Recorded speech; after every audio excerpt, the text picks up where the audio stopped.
Hi, and welcome back to Up Next. I'm Kalen. I'm joined, as always, by my beautiful and talented co-host, Carrie. And today we're going to chat about our favorite albums that came out over the weekend. Oh, yeah, we are. Oh, yeah. So the format of this show is specifically around New Music Friday.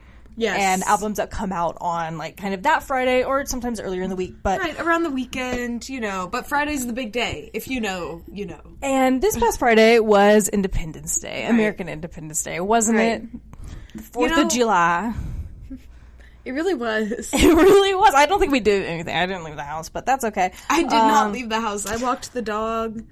Yeah, so it was kind of slim pickings this week, but yeah. I think we were able to find some heat and some like politically relevant albums that were also like intentionally put out on this day. I like politically relevant albums. I feel like that is true, and at the same time, some more like jokey America albums. That too. Some firework themed, some AI album art.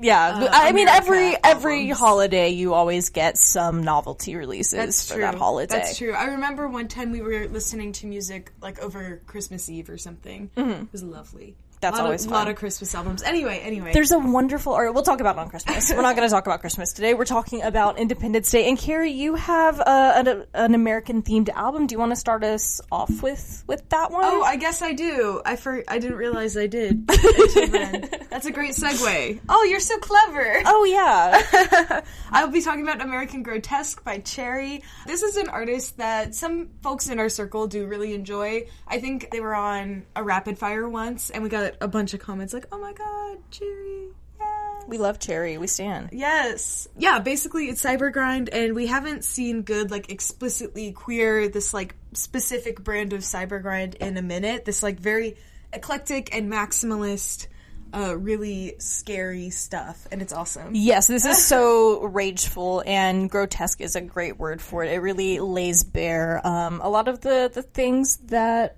people have been feeling, particularly folks within the queer community and that sort of thing. So absolutely. It's about grappling with all of that. And I feel like, many people are grappling right now. So, it's a great place for that. Great place to put all of that. Obviously it's got this huge and super distorted sound, which is cool. It's so crunchy. Yeah, and I also so fast. Yeah, it's so fast, and it's like more breakcore moments, sort of harkening back to like 90s digital hardcore in a way. Hell yeah. Which is really cool. But it has those like really screeching vocals and stuff, unlike digital hardcore, which I guess had it sometimes, but not always.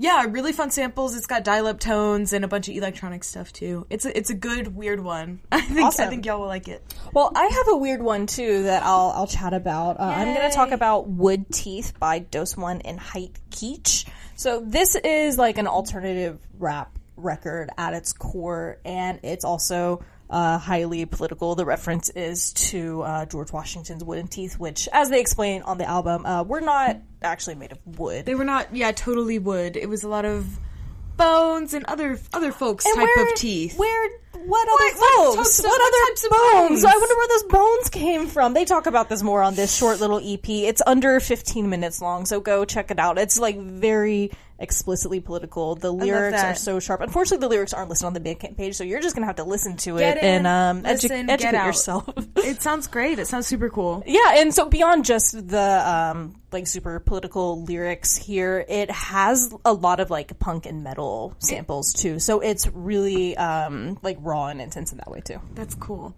I was gonna make some dumb point about it also being historical as it is political. Yeah. It was almost like a correction. That was like, no, they're doing both of those at the same time. One and the same. Yeah. Yes, exactly.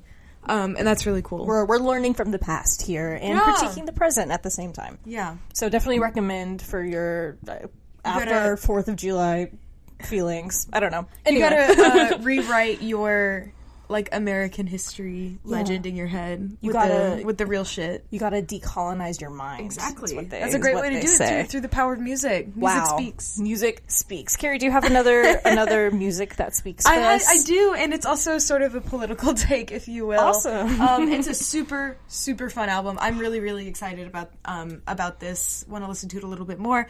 It's called La Debacle de las Divas by Blanco Teta. They are based out of Buenos Aires, Argentina. We've had many fabulous, amazing, weird rock projects out of Argentina in our days as Outside Noise, and this is no exception.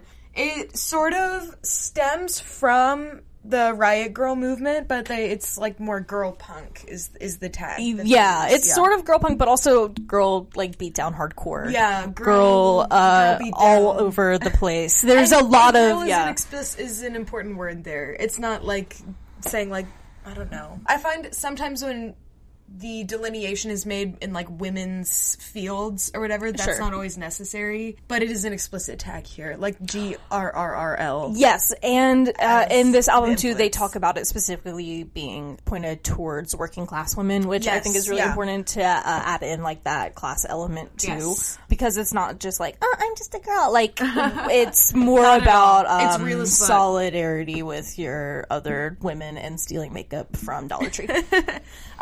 I mean, the liner notes say it all in very few words. It's probably 4 sentences, and it captures it totally and perfectly. It says, too broke, too tired, too late, but still loud. I think it captures it great. Yes, that like just messy and fun and being fully authentic and unapologetic. I felt that. I love that. I love that. All right. Yeah, it's a banger album. Tell me about your next pick. All right, my next pick, we're going to take a hard left here, and I'm going to talk about Plague Continuum by Herois. Now, I was going to say, too, the other thing about these 4th of July releases is they're either Americans who are talking about American things, or it's an international release and the 4th of July has no bearing whatsoever on their release schedule, and this is that case. This band is from Austria, and this is some heavy blackened hardcore punk. Oh shit. And it is relentless. But what really made this album stand out to me was the concept. It is kind of inspired by a lino cut artist from Hungary, and I couldn't find the exact lino cuts. They called out 4 specific pieces that inspired this record, but I'll show some examples of his work here on the screen if you're watching. And yeah, I love whenever music takes inspiration from visual art like this, but this really goes above and beyond, both in terms of storytelling and also there are political messages here. We can't totally ignore that too.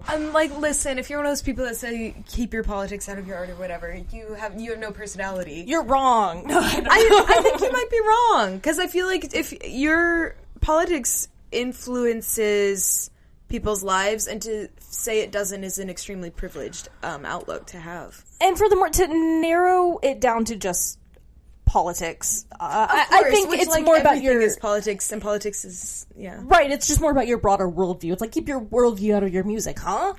Literally, yeah. Oh, I'm sorry. Yeah, keep your perspective out of me. You know what my mama says? I don't know if this is true, but my mama what says. Does your mom say? My mom says we don't argue about opinions. Sure. But I love to argue about opinions. We can argue about opinions, though. That's fine. I have and I will. I have and I will. Oh, yeah. Anyway, go ahead. So, yeah, this is just, like, really crazy blackened hardcore punk from Austria. Go check it out. Go listen to it. Played. Yeah, it bangs. That's all I gotta say about it. I love Next. that. It bangs. Next. My cooler variation on it was good, and I liked it. It bangs. Next. That's sick. I love that. Well, I have one more album to share with you. Yes. It is Primitive Maxi Trio by Avenir. It is really weird, kind of hauntological techno. Yes. Are the tags. Really strange IDM. Again, another one that pulls from 90s aesthetics. All of mine kind of do. The first one is sort of a digital hardcore. The other one was Riot Grrrl and punk and stuff. And yeah, this one too. We're going back to everyone's favorite decade. Yeah. The 90s. Anyway. And then you also say in your note here that it's about the Mafia Maxi trial.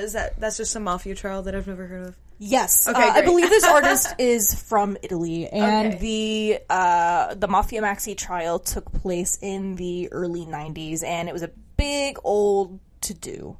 It was a big scandal. Was it a bit of a faff? It was, dude. I did a little research on this because I never heard of the Mafia Maxi trial. Yeah, I didn't have time to read the Wikipedia. I had every intention of doing so. They built like a new courtroom in a bunker attached to the prison so that the Mafia guys didn't even have to like leave, or like they couldn't leave. It was like so max security. Go outside. So they, were they just like killing people?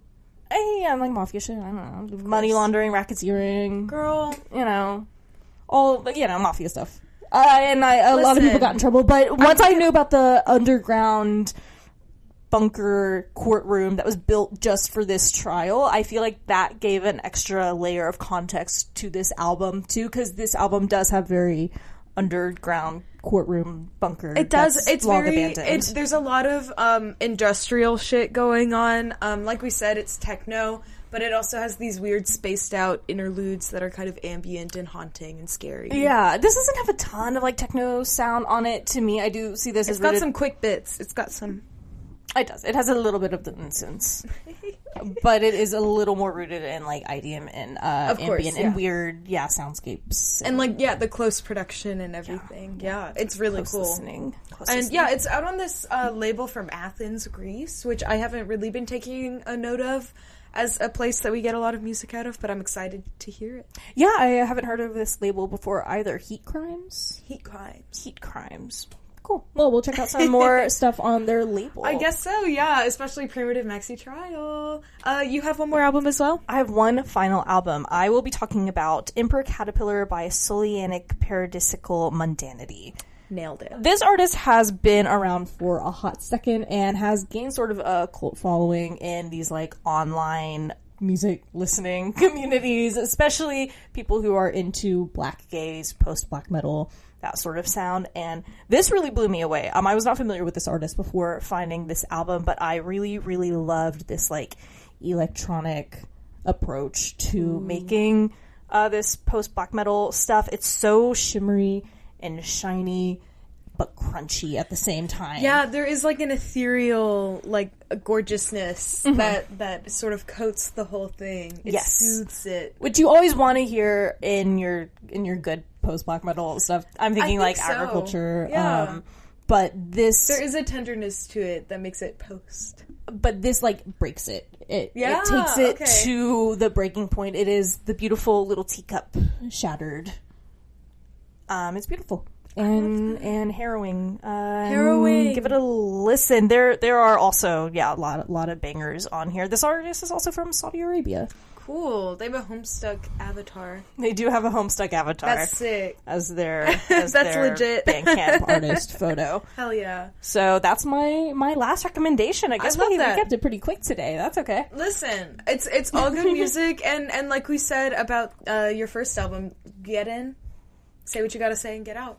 And I think we're also getting better at this. We've been doing Up Next for a little over 6 months. Oh my god. Good job. Good job. Kaylin, what are you most looking forward to this week? That's hard. We have a busy week ahead, don't we? We've got a few... Oh. We have a few plans going on. I think I'm most looking forward to the free show at Spruce Street Harbor Park on Thursday because it's free. Talking a mouthful. Spruce Street Harbor Park. Spruce Street Harbor Park on Thursday. I kind of like that. I think it's 6 p.m. so it's nice and early too. A free home. show. Yeah. I love a free show. I love it. It's free. It's free. I'll be there. Yeah. Ooh. I don't even really know off the top of my head who's playing. I think it's some kind of like indie punk bands. I don't really know. I'm gonna be there though because it's free. You can't beat that. I have a haircut tomorrow. Oh, that's exciting. Wow. I'm also really excited to see that Genesis P-Words documentary yes, I was gonna on Friday. say, I think I've been talking about that a lot, though, so I'm not going to go in. Well, Friday's the day it'll happen, so next week we'll report back on how the movie went, but it's also the monthly goth night that I still haven't been able to go to. I was sick last time they had it. Even better, it's goth night upstairs, and it's Pride night on the first floor. Yeah, it's like gay club night. Downstairs. Yeah. Goth upstairs. And I love that because it keeps all the creepy straight men there to pick up the goth girls. Yep. Second floor. Keeps them out. It filters out, creeps that can't handle a gay bar. If you can handle a gay bar, you get to go to the goth bar, which I appreciate. And I like bouncing back and forth between both. Yeah, it's fun to do both. I've said before, but I have some friends in Philly that are just like gay men. So you can invite them to Polari, and then maybe we can also indoctrinate them into the goth Not lifestyle us doxing the event. We're promoting their event. Ooh. They should be paying. What? Not sponsored. We're not sponsored. But if Polari does want to give us tickets. Or shadow play. Okay, anyway. Okay. Either way. That's a joke. I'll be there. I'll be there. Because the thing is, I'll be there. And then our friends have a house show on Sunday. Bloop. Wow, so much happening. That's usually the day we record up next. Not today. Sign up for our email newsletter. Yeah. I'm gonna send one out probably tomorrow, so you have a chance to sign up for it. Sign up now. Maybe you haven't missed it yet, unless it's a day after Tuesday. I know email newsletter doesn't sound that sexy or that exciting, but you never know. It's lovely. It's lovely. I love the newsletter. I open it once a month, if that. And listen, hi Key.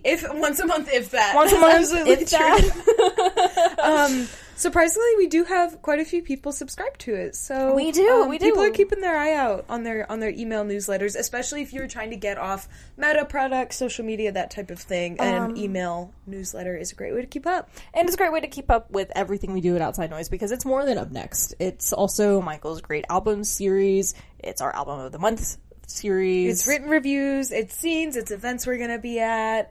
Little thoughts we might be having. We also have a Discord night on Tuesday. And we have tape bundles on our website now. So much news. There's so much. I feel like I just spoiled the email newsletter. Maybe you don't have to sign up for it. Oh my god.